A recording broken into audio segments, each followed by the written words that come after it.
Bienvenue à toutes et à tous pour ce culte du dimanche de Pentecôte. Culte où nous célébrons l'irruption de l'Esprit dans la vie des apôtres et dans la nôtre à leur suite. Et je souhaite aussi une joyeuse fête des Pères, puisque c'est aujourd'hui. Je vous invite à la prière. Seigneur, notre Dieu, nous voici rassemblés pour répondre à ton invitation. Nous sommes des mendiants qui cherchons le pain. Nous sommes des enfants qui tendons la main.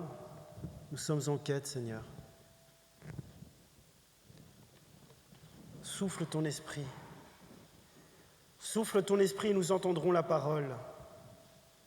Souffle ton esprit et nous accueillerons la parole. Souffle ton esprit et nous proclamerons la parole. Souffle. Nous hissons notre voile.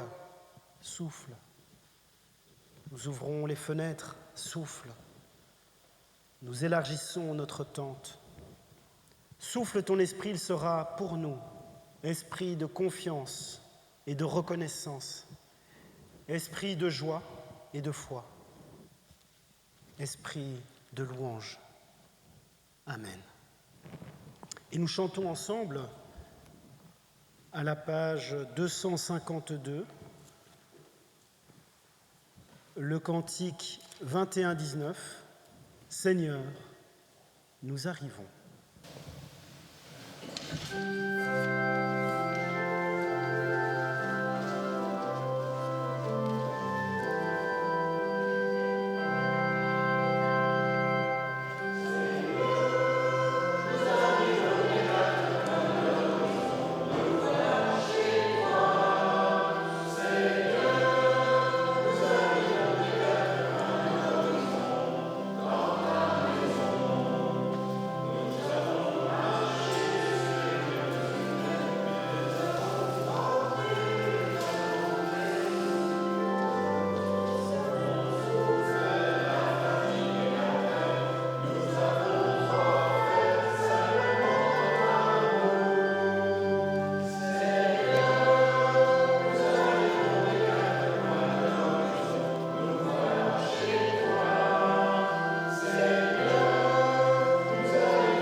Acclamez Dieu, toute la terre. Fêtez la gloire de son nom. Glorifiez-le en célébrant sa louange. Venez et soyez les hauts faits de Dieu, ses exploits formidables pour les hommes et cette joie qu'il nous donne. Peuple, bénissez notre Dieu, faites retentir sa louange, car il rend la vie à notre âme et garde nos pieds de la chute. Je viens vers toi avec ce que j'ai, ce que je suis. Je veux tenir mes promesses envers toi, les promesses qui m'ouvrirent les lèvres quand ma bouche a prononcé dans ma détresse. Venez, écoutez, vous tous qui cherchez Dieu. Je vous dirai ce qu'il a fait pour mon âme. Quand je poussais vers lui mon cri, ma bouche faisait déjà son éloge. Béni soit Dieu, qui n'a pas écarté ma prière, ni détourné de moi son amour. Parole du Seigneur. Et nous nous levons pour louer le Seigneur en chantant ensemble le cantique 47, 19, à la page 750, « Tu es là, au cœur de nos vies ».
De foi. Je crois que chaque être humain est appelé au salut, donné gratuitement et totalement en Jésus-Christ. Je crois, et c'est la joyeuse réponse de la foi, que la vocation de ma vie est d'être pour Dieu, au service des autres. Je crois que, sans cesse, l'Esprit de Dieu appelle tout être humain à la liberté responsable. Je crois que le secret de la vraie liberté est dans l'obéissance à l'Évangile et dans le renoncement à tout esprit de contrôle, d'avidité, de peur, pour que chaque être humain soit disponible à l'amour, au partage et à la paix. Amen. Et nous chantons ensemble, à la page 870, le cantique 53, 09, « Souffle, souffle de Dieu ».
Dans l'évangile de Jean, avant de quitter ses disciples, Jésus leur enseigne une dernière fois.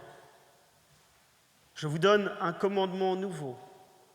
Aimez-vous les uns les autres comme je vous ai aimés. Aimez-vous les uns les autres.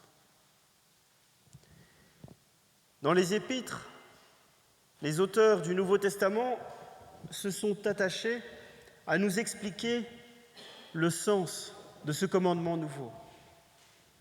Nous pouvons lire dans l'Épître aux Romains « Ne nous jugeons plus les uns les autres ». Dans l'Épître aux Corinthiens « Ayez soin les uns des autres ».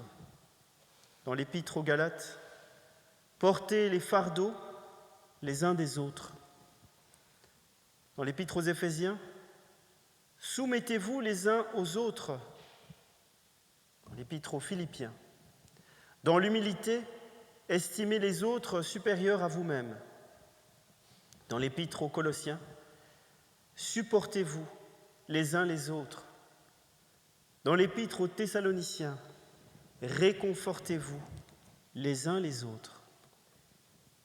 Et enfin, dans l'Épître de Jacques « Confessez vos péchés les uns aux autres et priez les uns pour les autres ». Les auteurs de ces différentes lettres n'oubliez pas la promesse attachée au commandement du Christ. Si vous vous aimez les uns les autres, alors tous sauront que vous êtes mes disciples. Tournons-nous vers Dieu pour lui demander son aide et son pardon.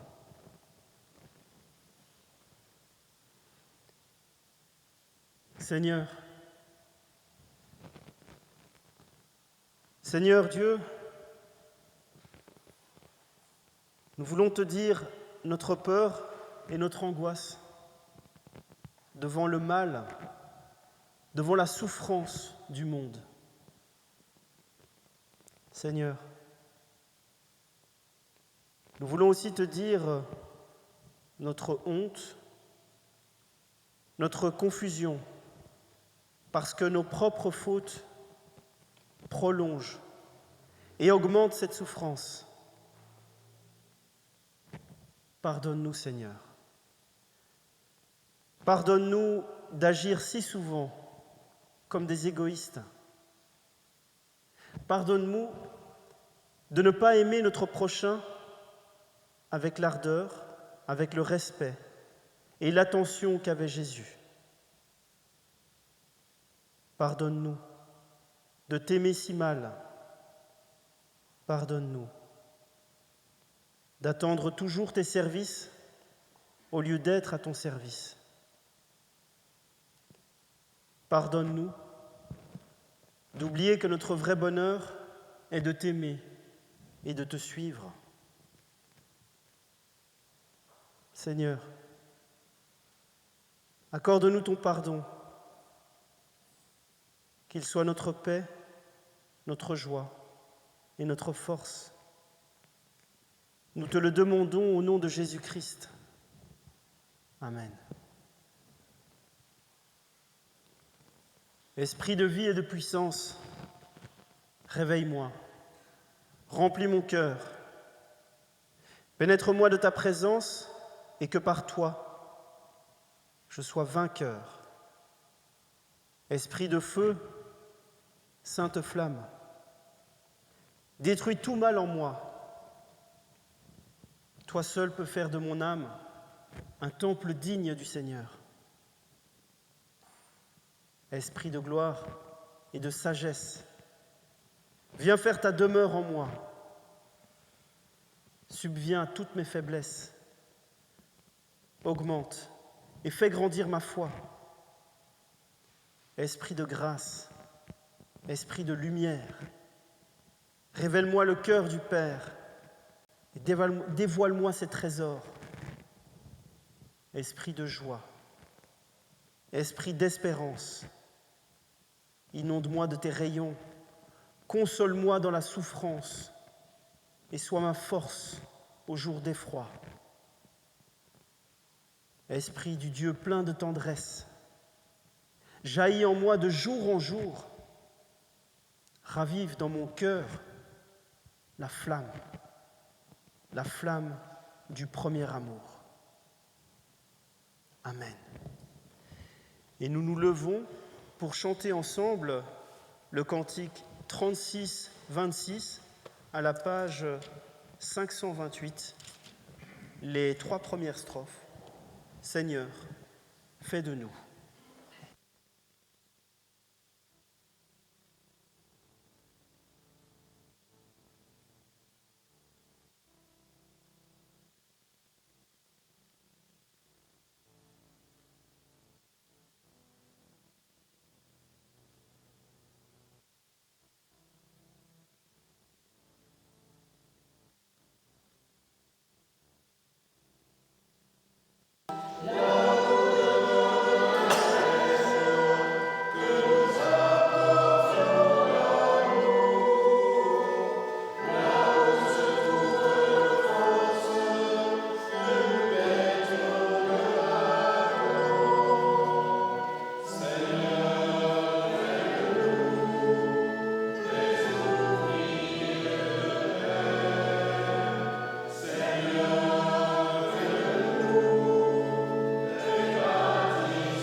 Vient maintenant le moment de la prière d'illumination. Éternel, notre Créateur, ouvre notre esprit à l'intelligence de ta parole et que notre cœur demeure brûlant pendant que tu nous parles.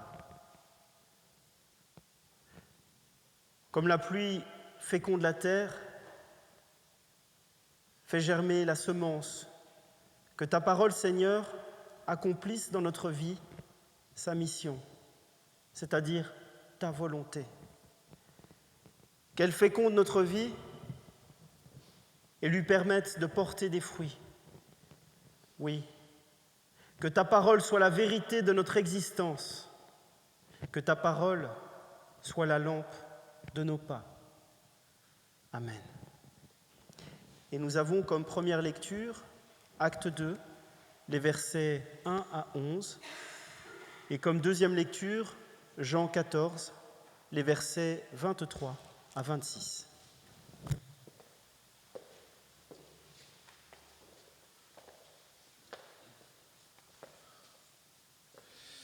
Donc je rappelle la première lecture dans Actes chapitre 2, les versets 1 à 11.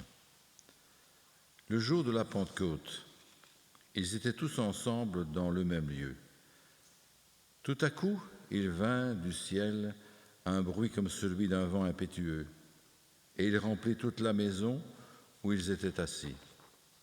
Des langues, semblables à des langues de feu, leur apparurent, séparées les unes des autres, et se posèrent sur chacun d'eux. Et ils furent tous remplis du Saint-Esprit, et se mirent à parler en d'autres langues, selon que l'Esprit leur donnait de s'exprimer. Or, il y avait en séjour à Jérusalem des Juifs, hommes pieux, de toutes les nations qui sont sous le soleil. Au bruit qui eut lieu, la multitude accourut, et elle fut confondue parce que chacun les entendait parler dans sa propre langue. Ils étaient tous dans l'étonnement et la surprise, et ils se disaient les uns aux autres, « Voici ces gens qui parlent, ne sont-ils pas tous galiléens ? Et comment les entendons-nous dans notre propre langue, à chacun, dans notre langue maternelle ?» Parthès, Mèdes, Élamites, ceux qui habitent la Mésopotamie, la Judée, la Cappadoce, le Pont, l'Asie, la Phrygie, la Pamphylie, l'Égypte, le territoire de la Libye, voisine de Cyrène, et ceux qui sont venus de Rome, juifs et prosélytes, crétois et arabes, comment les entendons-nous parler dans nos langues des merveilles de Dieu ?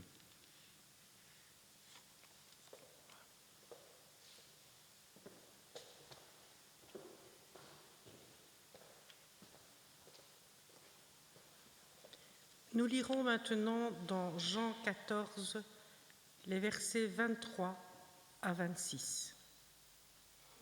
Jésus lui répondit, « Si quelqu'un m'aime, il gardera ma parole, et mon Père l'aimera.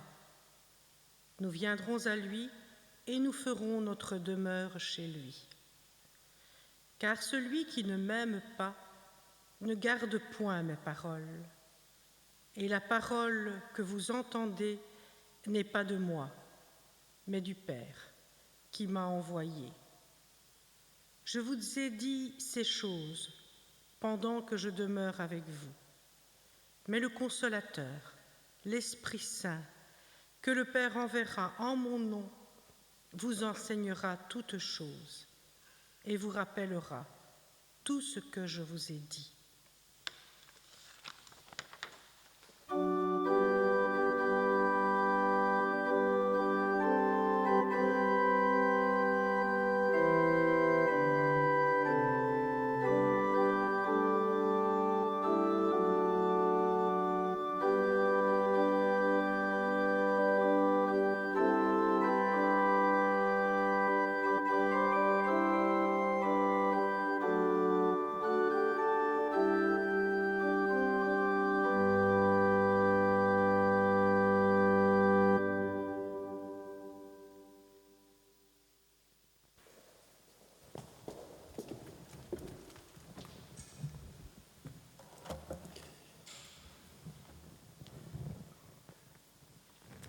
Le texte des Actes des Apôtres que nous avons lu aujourd'hui nous présente la situation des disciples au jour de la Pentecôte.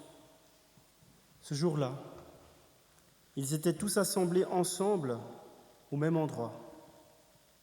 Tout à coup, ils entendirent souffler un vent violent. Le bruit était très fort. C'était comme une tornade, un ouragan qui s'approchait. C'est le premier signe. Un vent comme une tempête qui s'était levé soudainement sans avertir. Le deuxième signe est aussi spectaculaire. Des langues de feu, des flammes de feu qui sont apparues et qui sont venues se poser sur la tête des disciples. Imaginez un instant, vous êtes tranquillement assis chez vous et tout d'un coup, un vent de tempête envahit votre maison, des boules de feu apparaissent dans le salon. Horreur. La maison va sûrement s'écrouler, elle va prendre feu.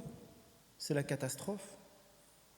En toute logique, dans un cas comme cela, tout ce que vous souhaiteriez, c'est de sortir au plus vite avec votre famille. Mais voyez, dans le texte, rien n'indique que les apôtres ont peur. Ils sont restés calmes. La maison n'est pas tombée en ruine, rien n'est passé au feu. Une scène impressionnante mais pas de panique. Dieu s'était déjà servi des mêmes signes dans le passé. Le vent et le feu dans la Bible représentent la présence de Dieu. Dans l'Ancien Testament, quand Dieu est descendu vers son peuple, c'est souvent dans le vent et dans le feu. Dieu est apparu à Moïse dans le buisson ardent. Les arbustes étaient en feu, sans jamais brûler. Il y avait là une indication visible de la présence de Dieu. Quand Israël est sorti d'Égypte, Dieu les guidait le jour avec une colonne de fumée et la nuit avec une colonne de feu. Dieu était avec eux, tout proche, en personne pour les guider.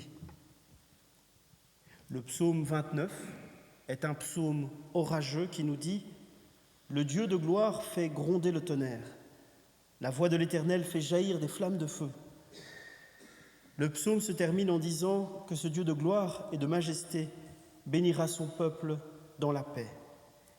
Eh bien, la promesse de paix du psaume 29 s'est accomplie précisément le jour de la Pentecôte. Dieu est entré chez nous. Voilà le message de la Pentecôte. Le jour de l'Ascension, Jésus est parti. Il a quitté corporellement la terre pour aller au ciel. Il n'était plus physiquement avec son peuple. Quelle grande perte pour l'Église.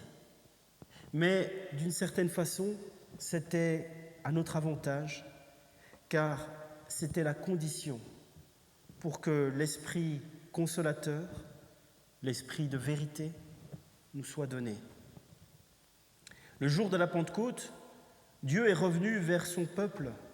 Jésus s'est approché de nous à nouveau par son Esprit pour vivre avec nous dans une relation beaucoup plus intime.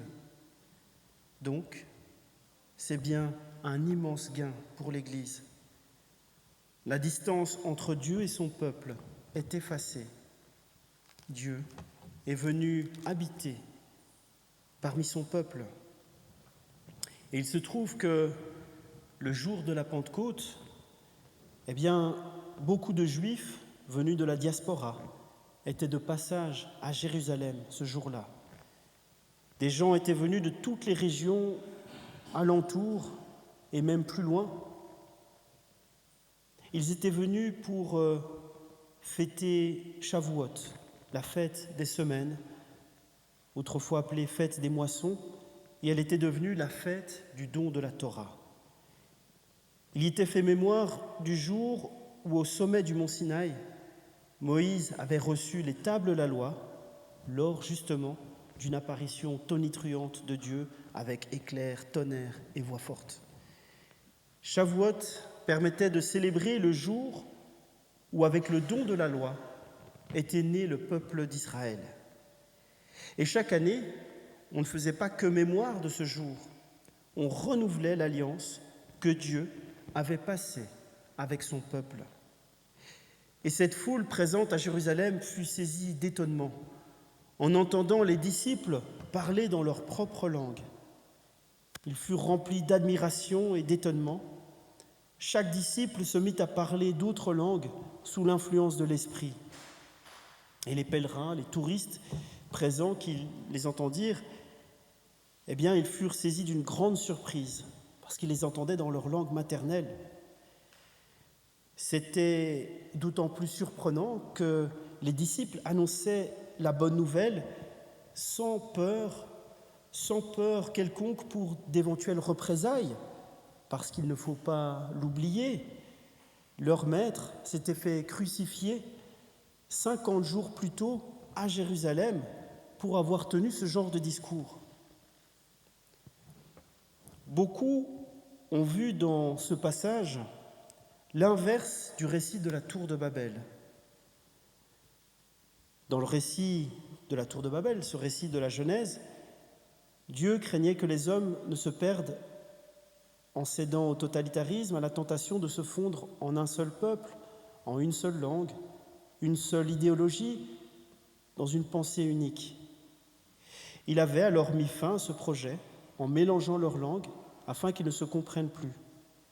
Alors qu'à la Pentecôte, eh bien, c'est l'inverse qui se passe. il y a bien un seul message, mais ce message est énoncé dans une multitude de langues. Et pour tout le monde, eh bien, le message est clair, il est identifiable, il peut être compris. Et chacun peut saisir le sens de cette parole de Dieu.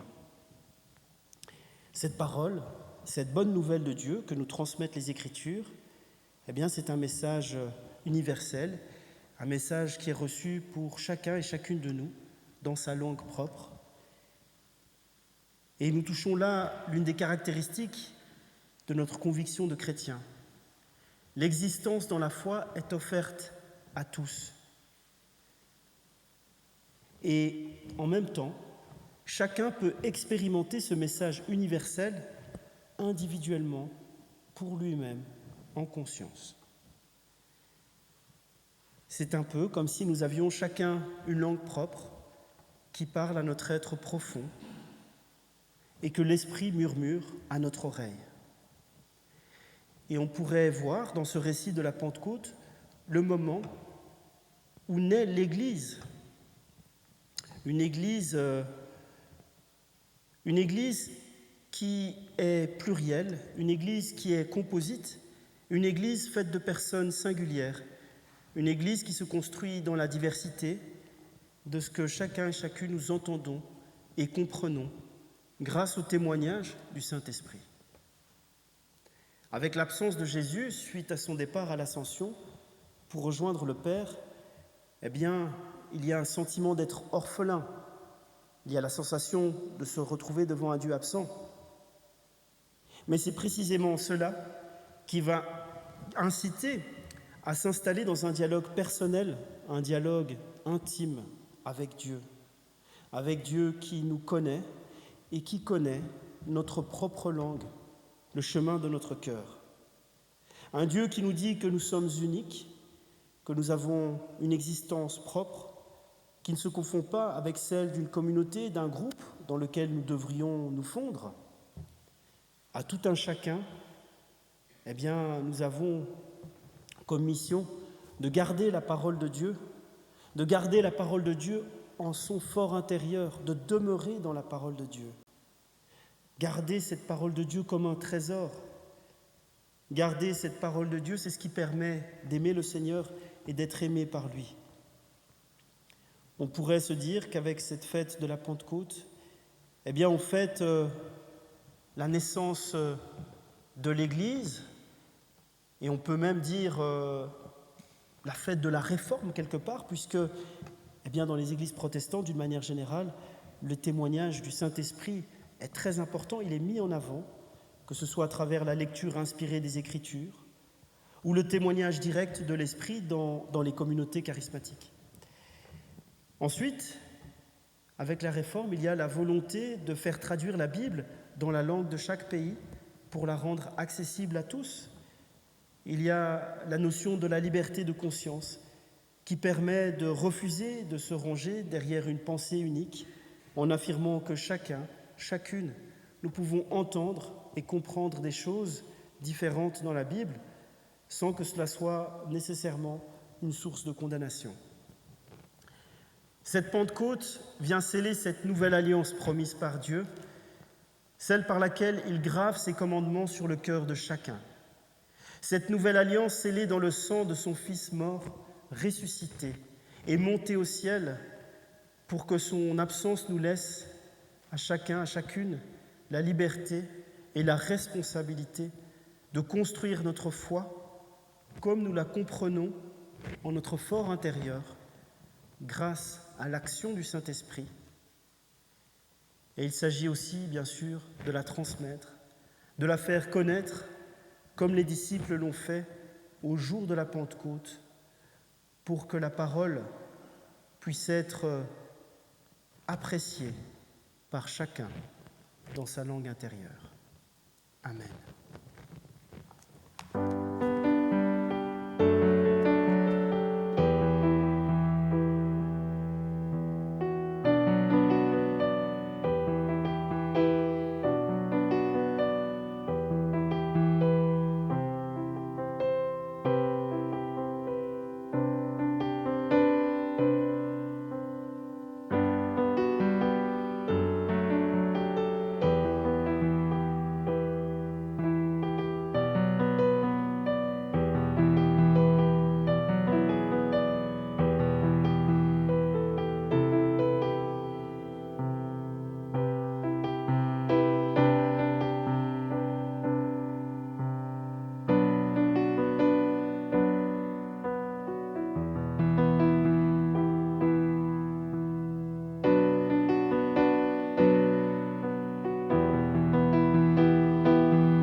Voici venu le moment de la prière d'offrande et pour rappel, il y a des troncs à l'entrée et il est possible de laisser une offrande avant ou après le culte. Nous prions. Dieu très bon, nous te rendons grâce. Tout appartient, ce que nous sommes et ce que nous avons. Nous t'apportons cette offrande comme un signe de notre amour. Tu es béni pour les siècles des siècles. Amen. Et nous nous levons pour chanter ensemble à la page 326, le cantique 31-17. Ô mon peuple, prends courage.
Nous élevons nos cœurs vers le Seigneur. Il est juste et bon, Seigneur, de se rassembler ici, autour de cette table, pour te rendre grâce pour tous tes dons.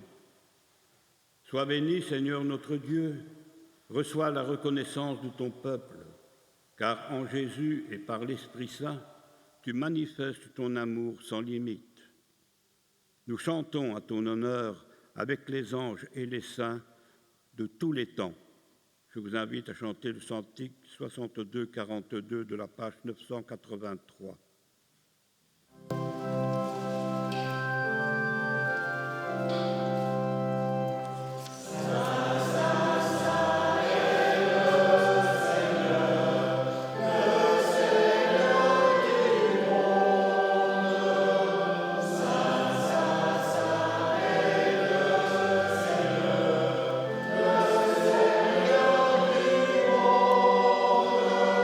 La terre est remplie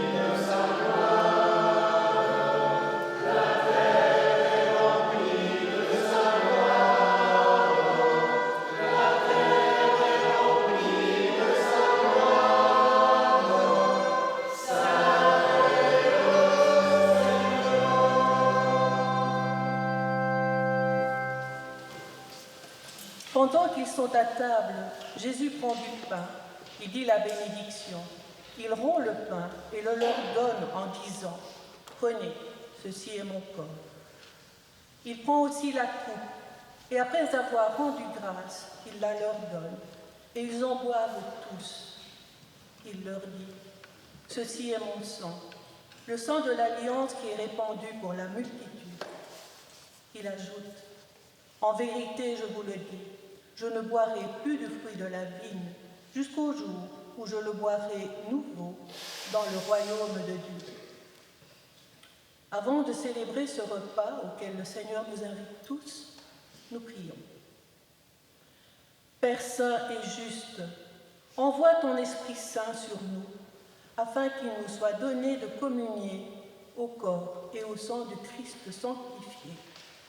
Oui, Seigneur, en prenant ce pain et cette coupe, nous rappelons la mort de ton Fils, nous proclamons sa résurrection, et dans l'attente de son retour, nous te rendons grâce.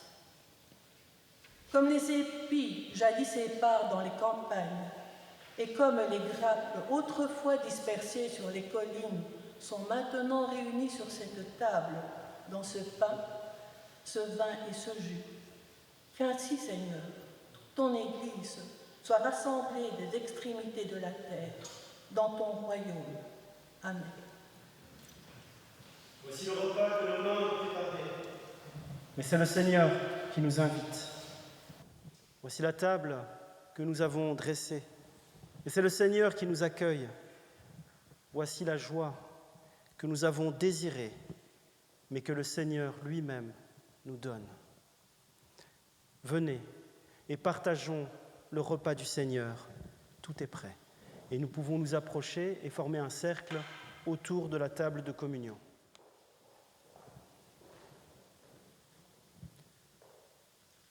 Le pain que nous rompons est communion au corps de notre Seigneur Jésus-Christ.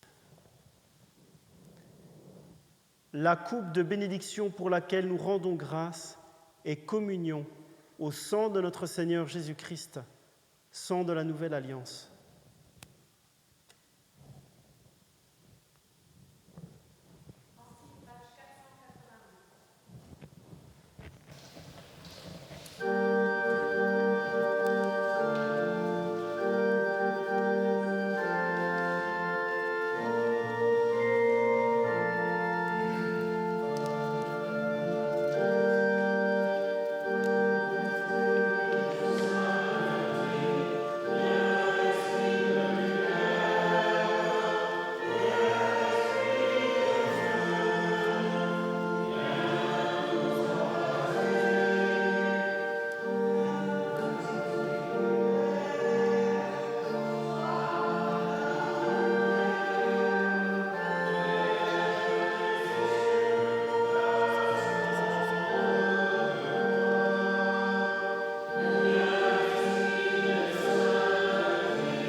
Béni sois-tu, Dieu très bon, toi qui nous précèdes et nous ouvres le chemin.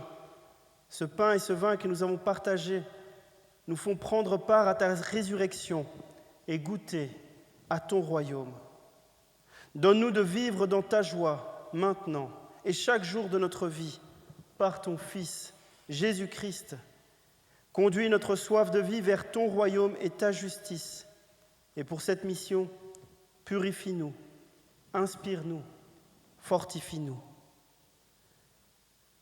Seigneur, nous intercédons pour ceux qui souffrent, soutiens les malheureux, illumine et réconforte ceux qui fléchissent. Seigneur, nous avons une pensée pour les victimes des conflits dans le monde entier, à Gaza, au Congo, en Ukraine, partout dans le monde. Seigneur, nous te prions pour ceux qui t'aiment et trouvent leur joie dans ton amour. Nous te prions aussi pour ceux qui te cherchent et qui espèrent en toi. Nous prions aussi pour ceux qui t'ignorent ou te méconnaissent et que ton amour attend. Seigneur, nous te prions pour les malades, les isolés, ceux qui souffrent, ceux qui sont dans le deuil, Seigneur. Accorde ta grâce. Et Seigneur, nous confions à ton soin, Seigneur, les personnes que nous te nommons dans le secret de nos cœurs, dans la prière.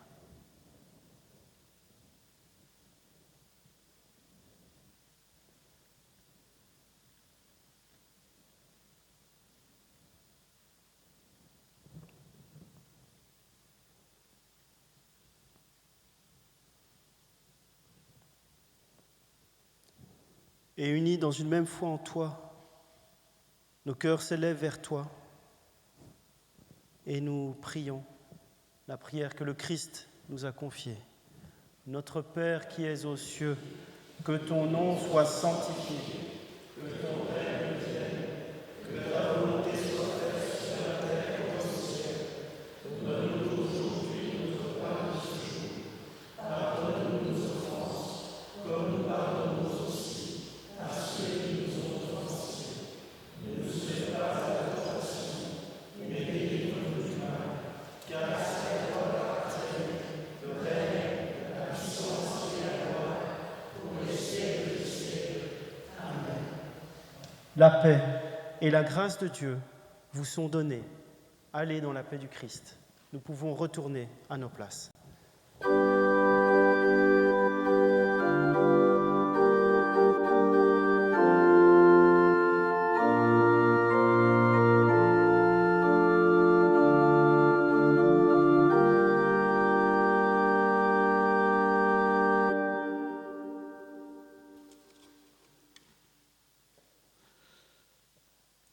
Le nouveau cep est arrivé, il est disponible dans le fond du temple. Et le second tronc de ce jour était destiné à la mission contre la lèpre. Quelques dates. Le prochain consistoire se réunira ce vendredi 13 juin à 9h30 dans la salle annexe, bien sûr.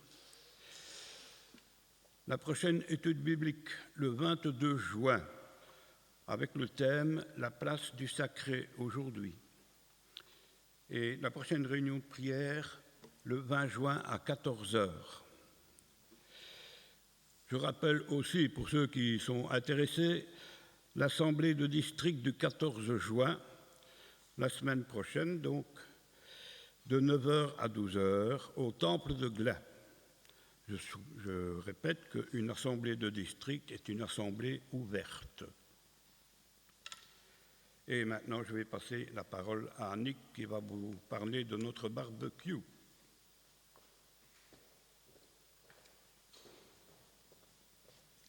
Oui, donc voilà, nous aurons un barbecue communautaire le dimanche 29 juin après le culte.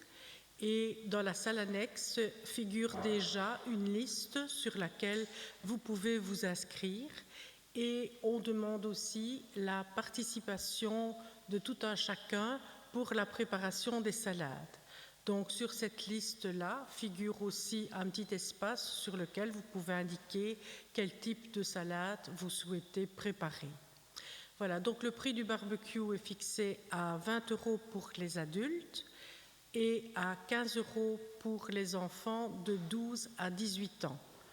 Pour les enfants de moins de 12 ans, c'est gratuit. Et bien sûr, vous vous inscrivez et c'est le paiement sur le compte du consistoire qui confirme votre inscription. Venez nombreux, merci.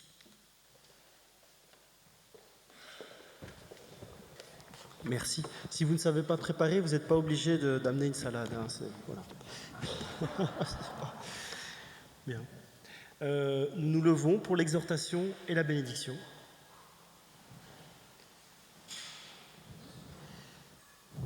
Esprit du Père, Esprit du Fils, éveille-nous dès le matin. Viens sans tarder comme jadis.